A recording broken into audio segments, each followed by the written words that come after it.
suradnici, evo, pozdravljam vas ispred ogranka Matice Hrvatske, ogranka u Požegi, u svoje osobno ime. Posebno sam evo danas razdragana što u okviru Dana Matice evo imamo ovako jedno lijepo događanje, povratak fra Lukinog zvona. Svi vi Požežani, malo stariji, a i ovi mlađi, znate koliko Luka Ibrešimović znači za našu Požegu. To je čovjek o kojem su se ispredale legende, čovjek koji je jako značajan za povijest našeg grada.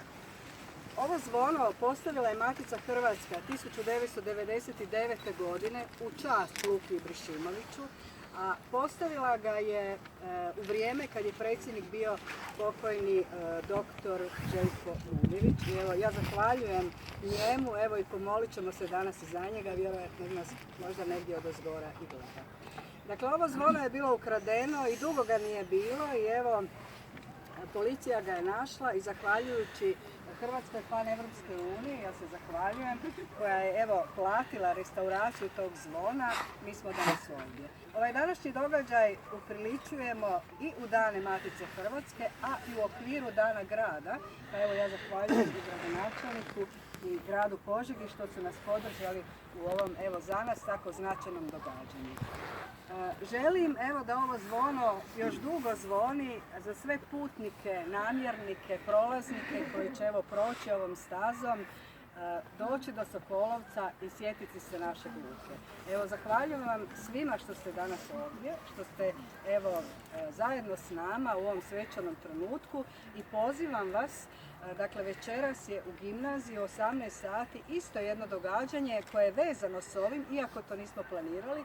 Dakle, predstavit ćemo Hrvatsku reviju, a jedan od tematskih brojeva koji će biti predstavljen je upravo broj koji govori o povijesnim vezama između Hrvatske i Turske. Evo, hvala svima još jedanput i evo pozdravljam kolegu Bucića da nam uputi nekoliko rečenica ispred Hrvatske Paneuropske unije. Hvala lijepa, gospođi pročelnici.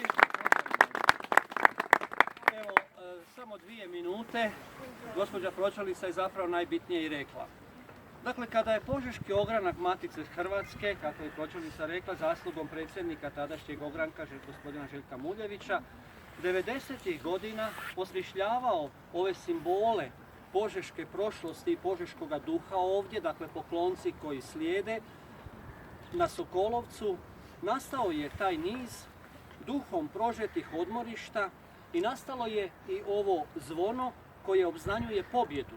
I konačno na Sokolovcu veliki križ kojim je kao znakom natkriljena Požega. Sokolovac je tako postao osmišljeniji, privlačan Požežanima i njihovim gostima i svakako jedna od bitnih priča bogate požeške povijesti i jedan od bitnih obilježja požeškog identiteta. Nestalo je, raskomadano i vraćeno. Bio sam u svojstvu predsjednika Požeškog ogranka Hrvatske Paneuropske unije u prilici dati ga ponovno odliti, zalažući se za europsku Požegu i europsku Hrvatsku.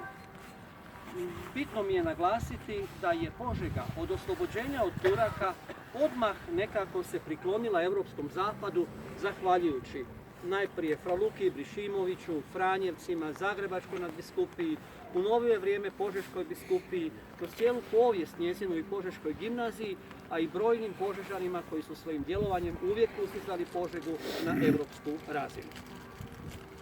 Dakle, Požeški ogranak Hrvatske Paneuropske unije ističe europejstvo naše Požege kroz njezinu povijest i ističe kako je to i danas.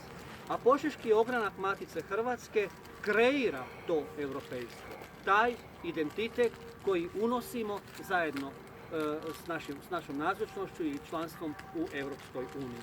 I to je ta veza, da skratim, to je ta veza između Matice Hrvatske koja čuva, njeguje i razvija hrvatski identitet i Požeškog ogranka Hrvatske Paneuropske unije koja iznosi i stalno podcrtava europski identitet naše Požege.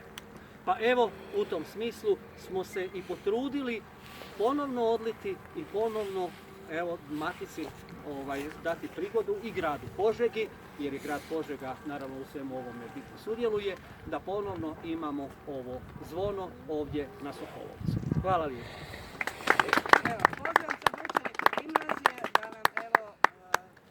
pročitaju nešto o povijesti, o Luki i izvatke iz pisama Luke Ibrišinovića.